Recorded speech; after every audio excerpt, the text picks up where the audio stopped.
नमस्ते दोस्तों, नई जनरेशन मारुति सुजुकी इको इस साल फेस्टिवल सीजन में होगी लॉन्च। 2022 मारुति सुजुकी इको को कुछ कॉस्मेटिक अपडेट के साथ नई सुरक्षा सुविधाएं मिलेगी, लेकिन इंजन विकल्प के बदलाव होने की उम्मीद नहीं है। भारत की सबसे बड़ी कार निर्माता कंपनी मारुति सुजुकी जल्द ही इको वैन को पूरी तरह से मेकओवर देने की योजना बना रही है। हाल ही में सामने आई एक रिपोर्ट कि मानो तो मारुति सुजुकी इको का नया जनरेशन वर्तमान के विकास में और इस साल फेस्टिव सीजन यानी सितंबर-अक्टूबर 2022 तक भारत में लॉन्च किया जाएगा। बाद में कि मौजूदा जनरेशन इको घरेलू बाजार में एक दशक से अधिक समय से बिक्री पर उपलब्ध है और इस साल जुलाई में इसका उत्पाद बंद कर दिया गया था।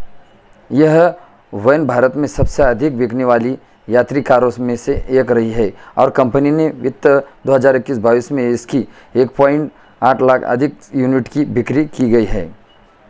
माना जा रहा है कि इको को नया जनरेशन अपडेट सुरक्षा के कड़े मानदंडों के कारण किया जा रहा है। सड़क परिवहन और राज्य मार्ग मंत्रालय ने इस साल की शुरुआती में घोषणा की थी कि 8 लोगों तक की यात्री क्षमता वाली सभी कारों पर 6 एयरबैग अनिवार्य किया जाए। यह भारतीय बाजार में लगभग सभी मौजूदा यात्री कारों की प्रभावित करता है, जिसमें 7 सीटर इको भी शामिल है। इस तरह नई इको के कई एयरबैग के साथ साथ ऑटो स्टाइलिंग जैसे कई सुविधाएं होगी, क्योंकि भारत में उपलब्ध अधिकांश मौजूदा कारों में कर्टेन और साइड एयरबैग को समायोजित करने के लिए डिज़ाइन नहीं किया गया है। इसलिए उम्मीद की कि कार निर्माता इस क्षेत्र पर भी कार्य करेगी।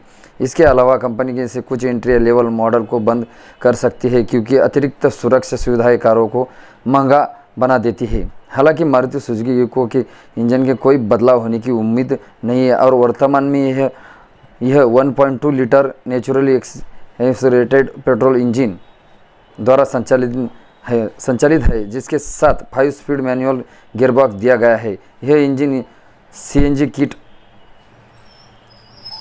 के साथ भी आता है। कंपनी का दावा है कि यह कार पेट्रोल मोड पर 16.11 प्रति लीटर और सीएनजी वेरिएंट पर 20.88 किमी लीटर का माइलेज देती है।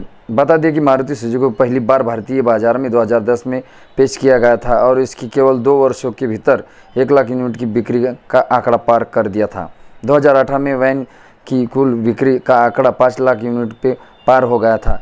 इसके अलावा मारुति सुजुकी निर्यात पर अपना ध्यान बढ़ा रही है और अद्यतन मॉडल के निर्यात बाजारों में भी अपील करने की उम्मीद है।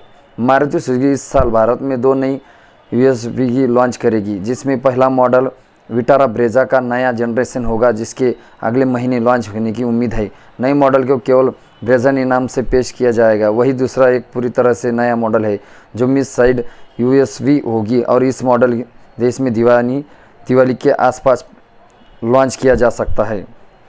तो दोस्तों, ये थी हमारी जानकारी। दोस्तों, आपको हमारी जानकारी कैसी लगी हमें कमेंट करके ज़रूर बताना। अगर आप हमारे चैनल पे नए हो तो चैनल को सब्सक्राइब